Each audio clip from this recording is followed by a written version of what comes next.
SV6 news కి స్వాగతం. ముందుగా హెడ్లైన్స్. పీఎం మోదీ ఉత్తముడు, అమెరికా సింగర్ మేరీ మిల్బెన్ ప్రశంసలు.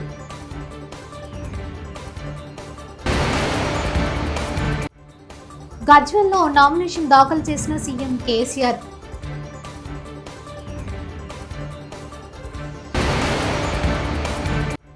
సిరిసిల్లాలో నామినేషన్ దాఖలు చేసిన కేటీఆర్.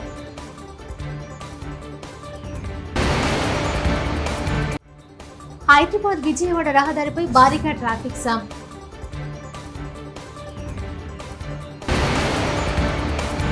వేలాది మంది కాంగ్రెస్ పార్టీ శ్రేణులతో నామినేషన్ దాఖలు చేశారు Seethakka.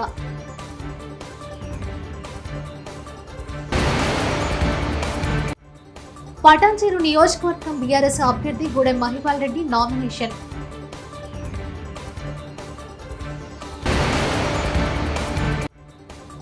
Janasena political action committee సమావేశం నేడు. ఆఫ్రికన్ అమెరికన్ నటి సింగర్ మేరీ మిల్బెన్ భారత ప్రధాని నరేంద్ర మోదీపై మరోసారి ప్రశంసల జల్లు కురిపించారు. భారత్కు ఉత్తమ నాయకుడు ప్రధాని మోదీ అని, మహిళలకు మద్దతుగా నిలబడ్డారని కొనియాడారు. అమెరికా భారత్ బంధానికి, ప్రపంచ ఆర్థిక వ్యవస్థ స్థిరత్వానికి ప్రధాని మోదీ ఉత్తమ నాయకుడని ఆమె అభిప్రాయపడ్డారు. మోదీకి ఎందుకు మద్దతిస్తున్నావని, భారత్కు సంబంధించిన అంశాలను ఎందుకు తెలుసుకుంటావని తనను చాలా మంది అడుగుతున్నారని ఆమె తెలిపారు.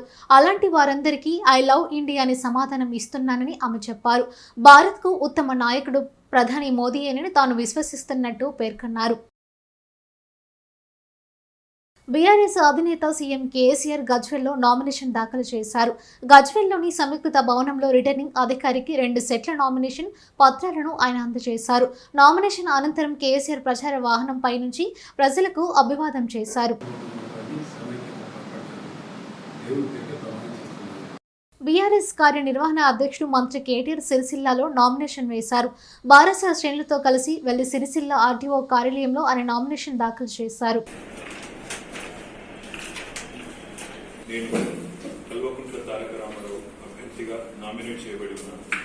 శాసనసభలోని ఖాళీని పూరించడానికి నామినేట్ చేయబడినాను. సత్యనిష్టతో రాజ్యాంగం పట్ల విశ్వాసం కలిగి చట్టంలో పొందుపరిచినట్టుగా భారత సమగ్రత, సార్వభౌమత్వాన్ని కాపాడగలనని ప్రమాణం చేస్తున్నాను.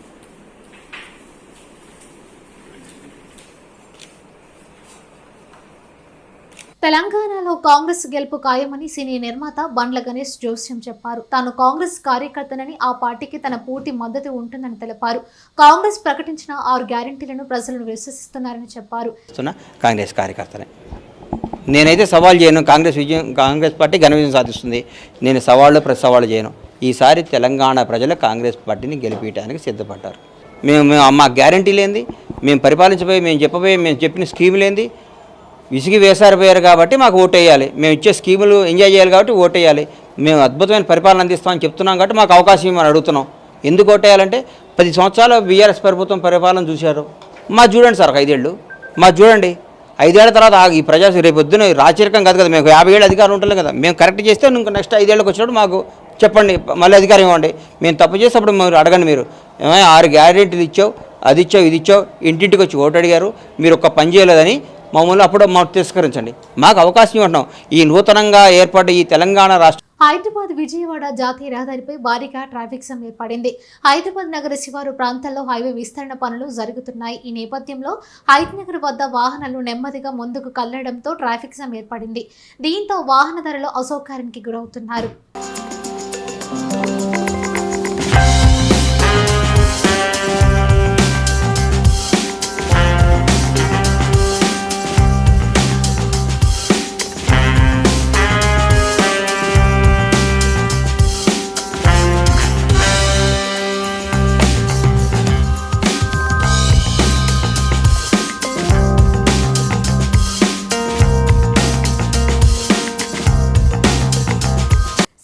సిద్దిపేటలో మంత్రి హరీష్ రావు నామినేషన్ పత్రాలు దాఖలు చేశారు. సర్వమత ప్రార్థనలు నిర్వహించిన అనంతరం స్థానిక ఆర్టీఓ కార్యాలయంలో నామినేషన్ వేశారు. అనంతరం నిర్వహించిన ఎన్నికల ప్రచారంలో హరీష్ రావు మాట్లాడుతూ సెన్సేషన్ అవ్వడం కోసం కేసీఆర్పై నోరు జారుతున్నారన్నారు. 7వసారి బీఆర్ఎస్ పార్టీ తరపున నామినేషన్ దాఖలు చేశారని వెల్లడించారు. సిద్దిపేట ప్రజల ఆశీర్వాదంతో మంచి మెజారిటీతో గెలిపించాలని కోరారు. ప్రతిరోజు మీకోసం 18 గంటల పాటు కష్టపడ్డానన్నారు. సిద్దిపేట ప్రజలు తన కుటుంబ సభ్యులని హరీష్ రావు పేర్కొన్నారు. 6 సార్లు అద్భుత విజయం అందించి సేవ చేసే అవకాశం ఇచ్చారన్నారు. 5 ఏళ్లు కష్టపడి పనిచేశారని ప్రజలు తమ ఆత్మసాక్షిగా తనకు మార్కులు వేయాలని కోరారు.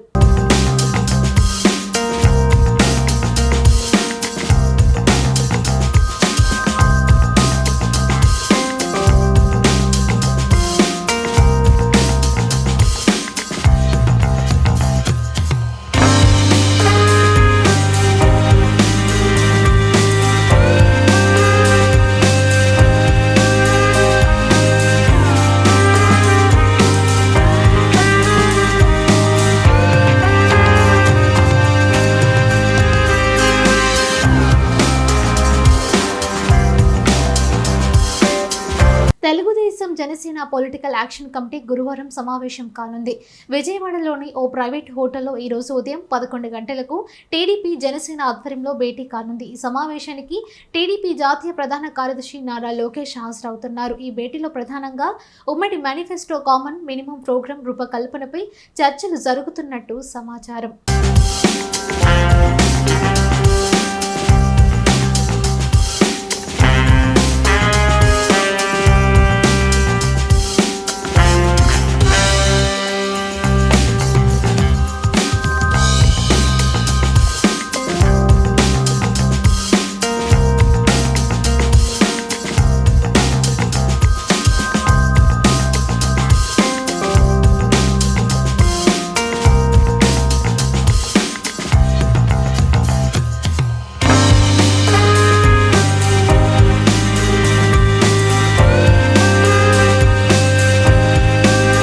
త్యాగం చేసిన అభ్యర్థులు నిరాశ చెందవద్దు. మీ రాజకీయ భవిష్యత్తు బాధ్యత నాది. శ్రీ పవన్ కళ్యాణ్ మాట విని ఇందులో చాలామంది ఉపసంహరించుకున్నారు.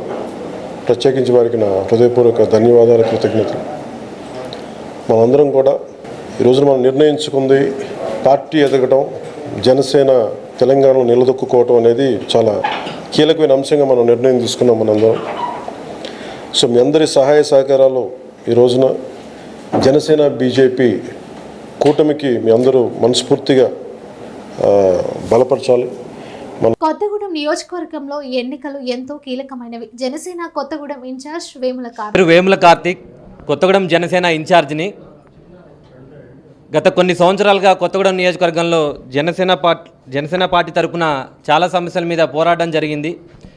అయితే ఇప్పుడు ఎలక్షన్స్ రావడం, అలాగే బీజేపీ జనసేన అలయన్స్లో ఇప్పుడు మనం పోటీ చేస్తూ ఉండడం, దానిలో భాగంగా అక్కడ ఏంటంటే ఒక బలమైన అభ్యర్థిని నించోబెట్టి పంట వేసినప్పుడు కురిసిన వర్షమే శ్రీమతి రాగం వెంకట రాఘవమ్మ, మహిళా రైతు కొలకలూరు. మీది కూడా 4వ బ్రాంచ్ కెనాల్ కింద ఏమి అందించలేదు అసలు ఇప్పటివరకు.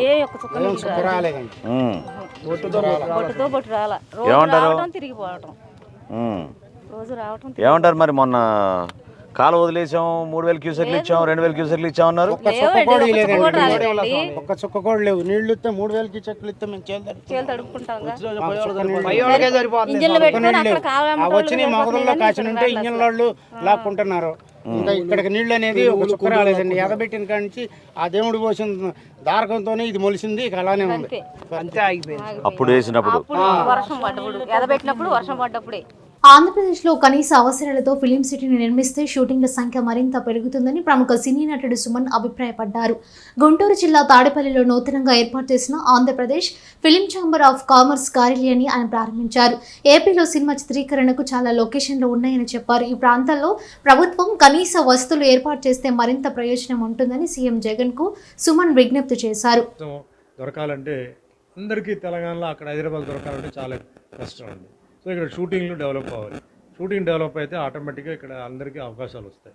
సో షూటింగ్ డెవలప్ చేయాలంటే ఏంటంటే ఇక్కడ ఇంతకుముందు ఆయన చెప్పినట్టు బ్రహ్మాండమైన లొకేషన్స్ మనకి ఈస్ట్ వెస్ట్, విజయవాడలో, వైజాగ్లో, అరకులో అన్నీ ఉన్నాయండి. సో నేను సీఎం గారు జగన్ గారికి నా రిక్వెస్ట్ ఏంటంటే తిరుమల శ్రీవారిని సినీ నటుడు రాఘవ లారెన్స్ దర్శించుకున్నారు. ఇవాళ విఐపి ప్రారంభ విరామ దర్శన సమయంలో ఆయన స్వామివారి సేవలో పాల్గొన్నారు. టీటీదే ఆలయ అధికారులు ఆయనకు స్వాగతం పలికి దర్శన ఏర్పాట్లు చేశారు. దర్శన అనంతరం రంగనాయకుల మండపంలో పండితులు ఆశీర్వచనం చేసి స్వామివారి తీర్థ ప్రసాదాలు అందజేశారు. లారెన్స్ నటించిన జిగర్ తాండా డబుల్ ఎక్స్ శుక్రవారం ప్రేక్షకుల ముందుకు రానుంది. ఈ సందర్భంగా శ్రీవారిని దర్శించుకున్నట్టు ఆయన తెలిపారు.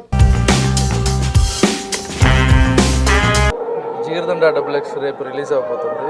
సో దానికోసం స్వామి దర్శనం, ఎప్పుడు ఏ ఫిల్మ్ రిలీజ్ అయినా స్వామి దర్శనం తీసుకోవడం అలవాటు. సో దానికోసం వచ్చాను. సో చాలా సంతోషం.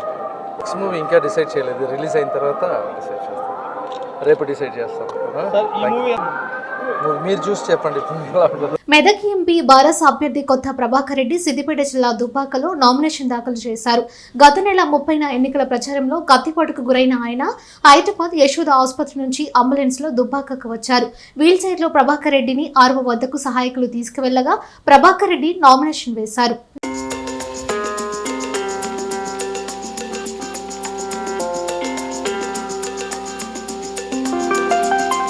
వేలాది మంది కాంగ్రెస్ పార్టీ శ్రేణులతో గడ్డమ్మ నుండి డిఎల్ఆర్ గార్డెన్ వరకు భారీ ర్యాలీ నిర్వహించారు. ములుగులో నామినేషన్ దాఖలు చేశారు. ఈ సందర్భంగా మేము మాట్లాడుతూ కాంగ్రెస్ పార్టీ అభ్యర్థిగా మీ ముందుకు వస్తున్న నన్ను ఆదరించండి, ఆశీర్వదించండి. ములుగు ప్రజల ఆత్మగౌరవానికి దొర అహంకారానికి మధ్య జరుగుతున్న ఎన్నిక నన్ను సాదుకుంటారో సంపుకుంటారో ములుగు ప్రజలకి వదిలేస్తున్నానని కాంగ్రెస్ పార్టీ అభ్యర్థి ములుగు సీతక్క అన్నారు. కేసీఆర్, కేటీఆర్ బినామీలు డబ్బు సంచులతో నన్ను ఓడించాలని తిరుగుతున్నారు. నేను గెలిస్తే ప్రజలు గెలిచినట్టు, వాళ్ళు గెలిస్తే డబ్బులు గెలిచినట్లు. నన్ను గెలిపించండి, అభివృద్ధి అంటే ఏంటో చూపిస్తానన్నారు.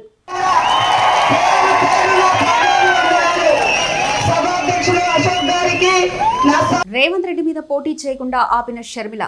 రేవంత్ రెడ్డికి వ్యతిరేకంగా పోటీ చేయాలనుకున్న వైఎస్ఆర్ తెలంగాణ పార్టీ కామారెడ్డి జిల్లా అధ్యక్షుడు నీలం సుధాకర్ని పిలిచి మాట్లాడిన అధినేత్రి వైఎస్ షర్మిల. పోటీ నుంచి విరమించాలని సూచించిన వైఎస్ షర్మిల ఆదేశాల మేరకు పోటీ నుంచి తప్పుకొని కాంగ్రెస్ పార్టీతో కలిసి పనిచేస్తామని ప్రకటించారు నీలం సుధాకర్. కాకినాడ జిల్లా పిఠాపురం మండలం నరసింగాపురం జమ్మలపల్లి గ్రామాలకు సంబంధించి సుమారు 52 లక్షల రూపాయల వ్యయంతో నూతనంగా నిర్మించిన సచివాలయ భవనాన్ని ఎమ్మెల్యే పెండం దొరబాబు ప్రారంభించారు. ముందుగా జమ్మలపల్లి గ్రామ సర్పంచ్ పెద్దింటి రజని, నరసింగపురం గ్రామ సర్పంచ్ దెయ్యాల నాగేశ్వరరావు, పిఠాపురం మండల బీసీసీఎల్ అధ్యక్షుడు రాయుడు, చిన్ని, వైసీపీ నాయకులు ఉలవల భూషణం, నరసింగపురం మాజీ సర్పంచ్ ఓలిటి పాపిరెడ్డి, రాయుడు, చాందనీల ఆధ్వర్యంలో ఎమ్మెల్యే దొరబాబును ఘనంగా సన్మానించారు. అదేవిధంగా ZP chairperson Burra Anubabu, MPP కన్నబాబుల కామేశ్వరరావులను ఘనంగా సన్మానించారు.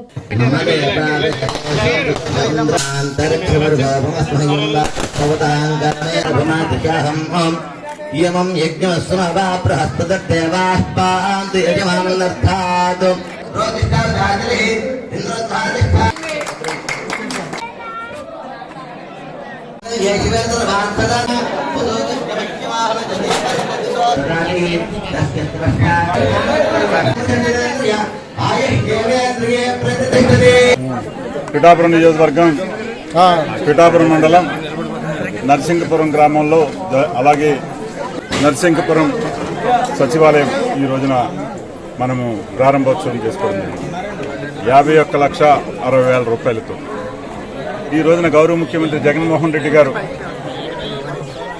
రాష్ట్రంలో ప్రతి 4,000 జనాభాకి ఒక సచివాలయాన్ని ఏర్పాటు చేసి దానికి 50 లక్షల రూపాయల గ్రాంట్నిచ్చి, అలాగే రైతు భరోసా కేంద్రానికి 21 లక్షల రూపాయలు ఇచ్చి, అలాగే హెల్త్ సెంటర్కి మరొక 21 లక్షల రూపాయలు ఇచ్చి ఈ రోజున ప్రతి గ్రామంలో గ్రామ స్వరాజ్యం అంటే ఇది అనే దిశగా ఈ రోజున ప్రతి గ్రామంలో కూడా కన్స్ట్రక్షన్ చేసి అక్కడ అందులో సచివాలయ సిబ్బంది 10 మంది అధికారులు, అందులో పోలీసు, మహిళా పోలీసు, ఒక సర్వేయర్, ఒక ఇంజనీర్, ఒక దేశంలో ఎక్కడా లేని విధంగా ఈ రాష్ట్రంలో ఈ ముఖ్యమంత్రి జగన్మోహన్ రెడ్డి గారు ప్రజల సౌకర్యార్థం వారికి పాలన దగ్గరగా తీసుకొచ్చే విధానాన్ని తీసుకొచ్చి ప్రతి 50 కుటుంబాలకి ఒక వాలంటీర్ని ఇచ్చి ప్రతి 4,000 జనాభాకి ఒక సచివాలయాన్ని ఇచ్చి ఈ రోజున పాలన ముందుకెళ్తున్నటువంటి గౌరవ ముఖ్యమంత్రి జగన్మోహన్ రెడ్డి గారు ఇప్పటికే వివిధ పథకాల ద్వారా ఈ రాష్ట్ర ప్రజానీకానికి అందరికీ కూడా వారి యొక్క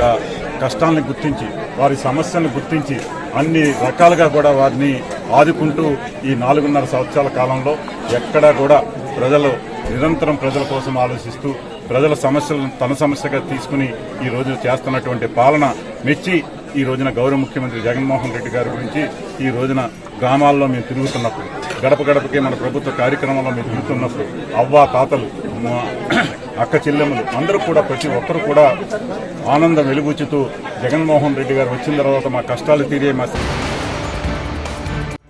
పీఎం మోదీ ఉత్తముడు, అమెరికా సింగర్ మేరీ మిల్బెన్ ప్రశంసలు.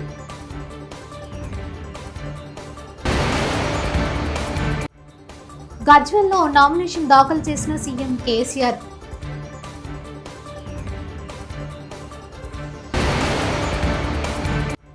సిరిసిల్లాలో నామినేషన్ దాఖలు చేసిన కేటీఆర్.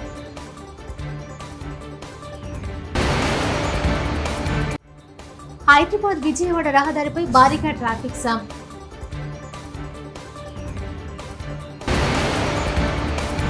వేలాది మంది కాంగ్రెస్ పార్టీ శ్రేణులతో నామినేషన్ దాఖలు చేశారు Seethakka.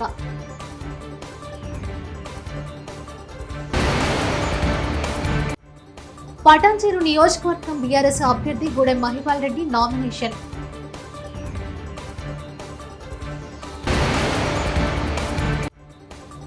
Janasena political action committee సమావేశం నేడు. ఇవి బులెటిన్ విశేషాలు. చూస్తూనే ఉండండి SV6 న్యూస్.